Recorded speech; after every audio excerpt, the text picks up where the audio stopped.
अब हम प्रश्नावली 15.1 का 11वां सवाल करेंगे।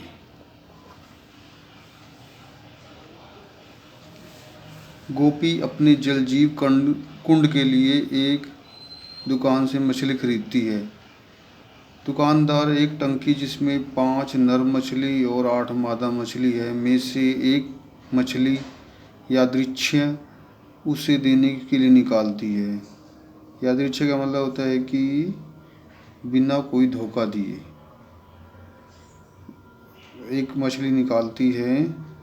तो जैसा कि चित्र में दिखाया गया है 15.4 चित्र में, इसकी प्रायिकता बताओ कि ये नर मछली होनी चाहिए। अब टंकी में 5 नर मछली है और 8 मादा मछली। पहले लिखते हैं एक टंकी में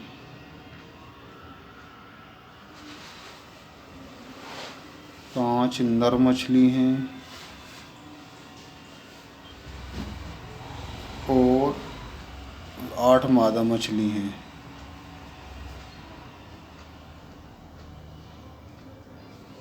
तो घटना के अनुकूल परिणामों की संख्या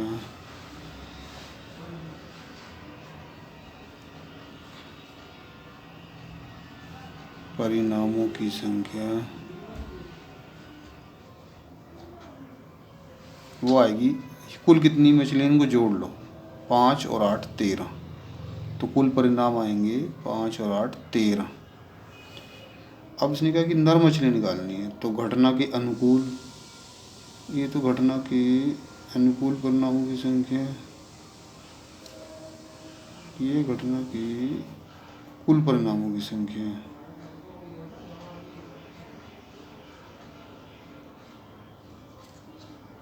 कुल परिणामों की संख्या आ गई 8 और 5 13। अब हमने कहा कि नर मछली निकालनी है, इसलिए घटना के अनुकूल परिणामों की संख्या निकालनी पड़ेगी हमको।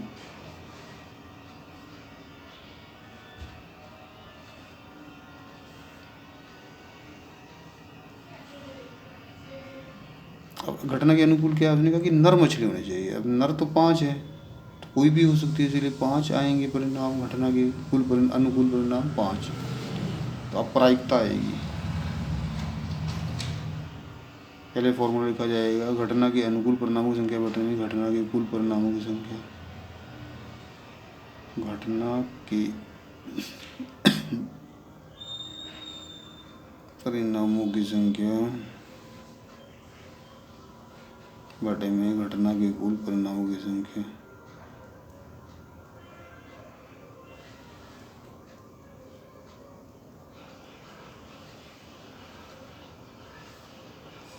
घटना के अनुकूल परिणाम 5 है और कुल परिणाम 13 है, तो 5/13 ये कटेगा नहीं ना, तो ये आंसर आ गया।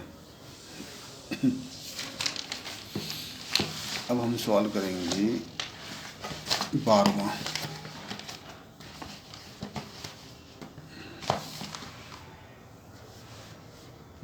सवाल, इसमें क्या लिखा है, इसमें लिखा है संयोग के एक खेल में एक तीर घुमाया जाता है जो विश्राम में आने पर संख्याओं 1 2 3 4 5 6 7 8 में से किसी एक संख्या को इंगित करेगा। यदि ये सभी परिणाम समप्रायिक हैं तो प्रायिकता ज्ञात करो कि यह तीर 8 को इंगित करेगा। अब एक खेल है, एक गोल चक्री है जिसमें 1 से लेके 8 तक संख्याएं बनी हुई हैं। 2 3 4 5,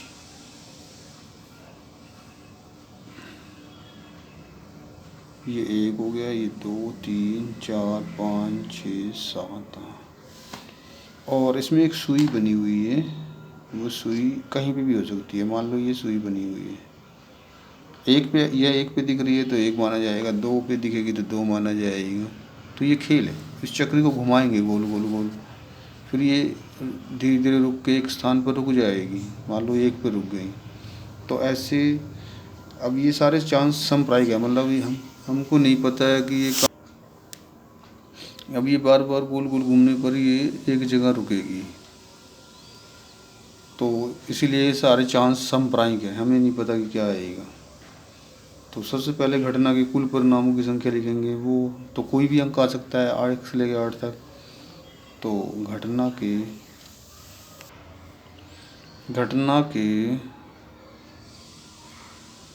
कुल परिणामों की संख्या,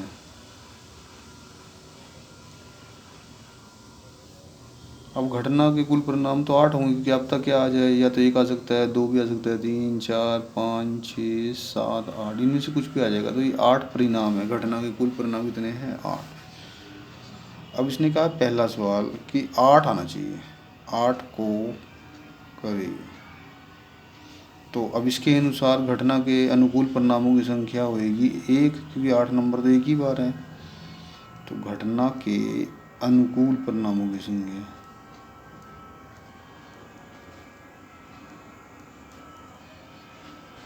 इसने कहा कि 8 आना चाहिए। तो 8 नंबर जो है एक ही बार है, इसमें एक ही बार है, तो 1 है, इस अनुकूल परिणामों की संख्या 1 है।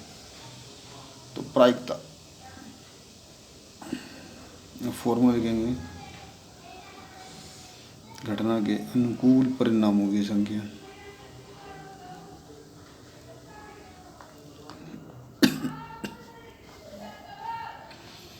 घटना के कुल परिणामों की संख्या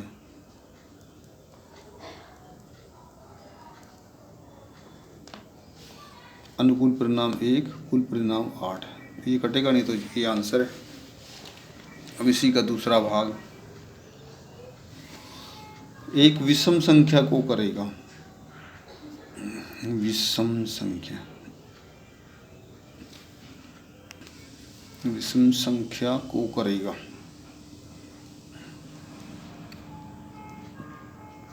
अब इसके हिसाब से ये, अब सवाल को भूल जाओ, जैसे ये सवाल ख़त्म हो गया, अब ये नया शुरू हो गया।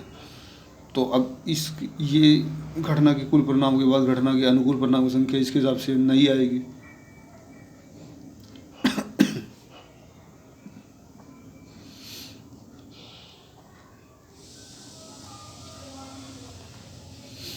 अब विषम संख्या क्या होती है? विषम संख्या जो 2 से नहीं भाग होती, वो 1 भी है, 3 भी है, उसके बाद 5 है, 7 है। तो ये तो 4 क्या पता कौन सी विषम संख्या इन चारों में से कोई भी आ सकती है। तो ये भी विषम संख्या, ये भी इसने कहा विषम संख्या आनी चाहिए, तो क्या पता इन चारों में से कोई भी आ जाए। तो 4 नंबर है, घटना के अनुकूल परिणाम की संख्या 4 है। तो प्रायिकता का क्या बनेगी? प्रायिकता का अब इस बार फार्मूला लिखने की जरूरत नहीं है लेकिन फॉर्मूले में ऊपर आता है घटना के अनुकूल परिणाम मतलब 4 और घटना के कुल परिणाम 8। कुल परिणाम तो हमेशा नीचे ही आएंगे। अब ये कट रहा है 4 के पहाड़े पे, 4 कम 4 4 तो नहीं है, तो 1/2 आंसर आ गया इसका। अब इसी का तीसरा पार्ट, 2 से बड़ी संख्या को करेगा। 2 से बड़ी संख्या, पहले अब हम ये जो सवाल 2 हो चुके हैं, 2 पार्ट, इसको भूल जाओ, शुरू पे आ जाओ। घटना के कुल परिणामों की संख्या 8 है। अब घटना, इसके हिसाब से घटना के अनुकूल परिणामों की संख्या लिखो। घटना के अनुकूल परिणामों की संख्या हर बार नहीं आएगी। घटना के अनुकूल परिणामों की संख्या, कुल परिणाम वही रहते हैं एक ही सवाल में। ये एक ही सवाल चल रहा है 12वां, तो इसमें घटना के अनुकूल परिणामों की संख्या तो सेम रहेगी 8। घटना के अनुकूल परिणाम की संख्या बदलती जाएगी हर सवाल के हिसाब से। अब इसमें घटना के अनुकूल परिणाम की संख्या, इसने कहा कि 2 से बड़ी संख्या आनी चाहिए। अब इनमें से 2 से बड़ी कौन सी है? 3 भी है, 4 भी है, 5 भी है, 6 भी है, 7 भी है, 8 भी। तो या तो 3 आएगा या 4 आएगा या 5 या 6 या 7 या 8। इनको गिन लो, 1 2 3 4 5 6, तो 6। तो घटना के अनुकूल परिणाम की संख्या 6 हो गई। अब प्रायिकता, अब घटना के अनुकूल परिणाम 6, नीचे कुल परिणाम 8, इसको काट दो, 2 2 3 6 2 जो 8, तो 3/4 ये उत्तर आ गया इसका। अब इसका हम चौथा भाग करते हैं। चौथे भाग में लिखा है कि 9 से छोटी संख्या को करेगा।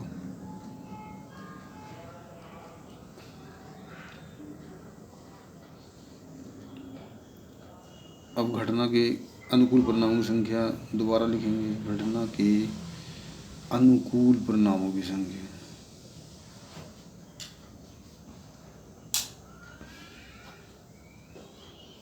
अब 9 से जो छोटी संख्याएं हैं वो तो ये सारी हैं। 1 भी है, 2 भी, ये भी 9 से छोटा होता है, ये भी 9 से छोटा, 3 भी, 4 भी, 5 भी, 6 भी, 7 भी, 8 भी, बस 8 तक हैं इस चक्री में। तो ये तो 8 ही अनुकूल परिणामों की संख्या आ गई। तो प्रायिकता क्या बनेगी? अनुकूल परिणामों की संख्या ऊपर मतलब 8 और नीचे कुल परिणाम भी 8 है। 8 के इसकी प्रायिकता 1 आ गई। तो ये 12वां सवाल हो गया। अब हम करेंगे 13वां सवाल इस प्रश्नावली का। अब 13वें सवाल को पहले रकम पढ़ते हैं। एक पासे को एक बार फेंका जाता है तो निम्नलिखित को प्राप्त करने की प्रायिकता। अब पासा क्या होता है? पासा होता है लूडो की गीटी। हमने लूडो खेली हुई है। लूडो में 1 से लेकर 6 तक नंबर गड़े होते हैं, वो बिंदी के हिसाब से होते हैं। 1 बिंदी होगी तो 1, 2 बिंदी होगी तो 2, 3 बिंदी आएगी तो 3, 4 बिंदी होगी तो 4, ऐसे ही ना 6 तक नंबर उसमें होते हैं पासे में। तो जब हम एक पासे को उछालते हैं तो उसके कुल परिणाम मतलब वो 6 के 6 कोई भी अंक आ जाएगा, या तो 1 आ जाएगा, या कुल परिणाम में तो सारे अंक आएंगे, 1, 2, 3, 4, 5, 6। तो कुल परिणाम की यदि एक पासे को उछाला जाए अगर एक पासे को उछालें तो घटना के कुल परिणामों की संख्या क्या है? कुल परिणाम तो सभी होते हैं। तो इसका मतलब या तो उसमें 1 आ सकता है, या 2 भी आ सकता है, 3 भी, 4 भी, 5 भी, 6 भी। तो ये 6 है घटना के कुल परिणामों की संख्या। अब सवाल शुरू हो गया। पहला भाग क्या पूछा है? एक अभाज्य संख्या। अब इसमें एक आ गया कि एक अभाज्य संख्या की प्रायिकता ज्ञात करो। तो इसके लिए घटना के अनुकूल परिणामों की संख्या लिखनी पड़ेगी। घटना के अनुकूल परिणामों की संख्या,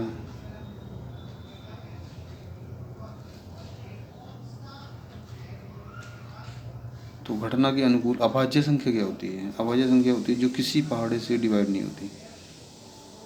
जैसे 1 है, तो 1 को छोड़कर, अब 1 को क्यों छोड़ा जाता है? तो हम ना अभाज्य संख्या के लिए हमें ये रूल पता होना चाहिए कि जैसे 1 है वो किससे भाग होगा?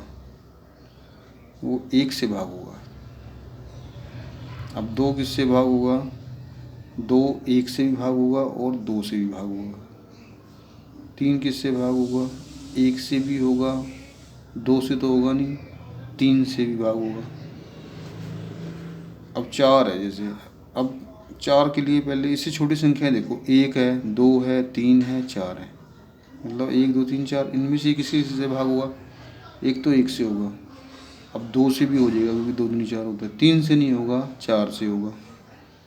अब जो 5 है, अब इसका मतलब इसको 1 से भाग करके देखना है, 2 से भी, 3 से भी, 4 से भी, 5 से। तो ये 1 से तो भाग हो रहा है और 2 से नहीं होगा, 3 से नहीं होगा, 4 से नहीं होगा, 5 से हो रहा है। अब 6 को देखते हैं। 6 1 से स्टार्ट करना है। ये 1 से भाग हो रहा है, 2 से भी हो रहा है, 3 से भी हो रहा है, 4 से नहीं हो रहा, 5 से नहीं हो रहा, 6 से हो रहा है। अब इनमें से अभाज्य संख्या क्या है? अब हम ना गुणनखंड देख, इसको बोलते हैं गुणनखंड। ये 1 के गुणनखंड 1 है, 2 के 2 हैं, 3 के भी 2 हैं, 4 के 3 हैं, 5 के कितने हैं? 2 है गुणनखंड, और 6 के तो 4 गुणनखंड है। ये गुणनखंड होते हैं। तो जिन संख्याओं के गुणनखंड 2 आ रहे हैं, जैसे ये और ये, इनके 2 ही आ रहे हैं, तो वो अभाज्य संख्याएं होती हैं। अब गुणनखंड क्या है? देखो 1 से तो सभी संख्याएं भाग होती हैं, कोई भी सारी 1 से भाग हो रही है। और ये 2 है तो 2 से भाग हो रही है, 3 स्वयं से भी सारी होती हैं।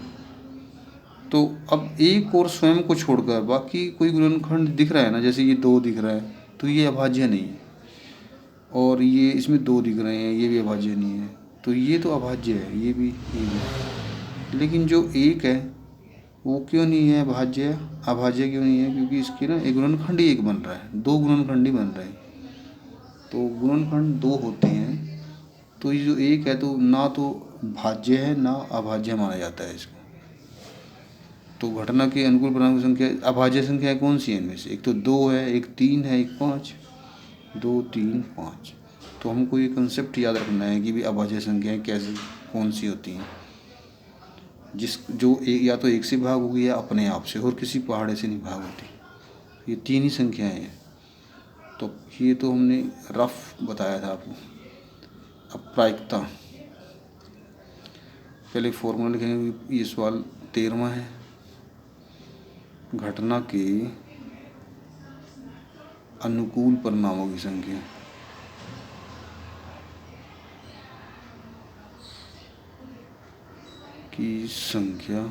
बटे में कुल परिणामों की संख्या। घटना के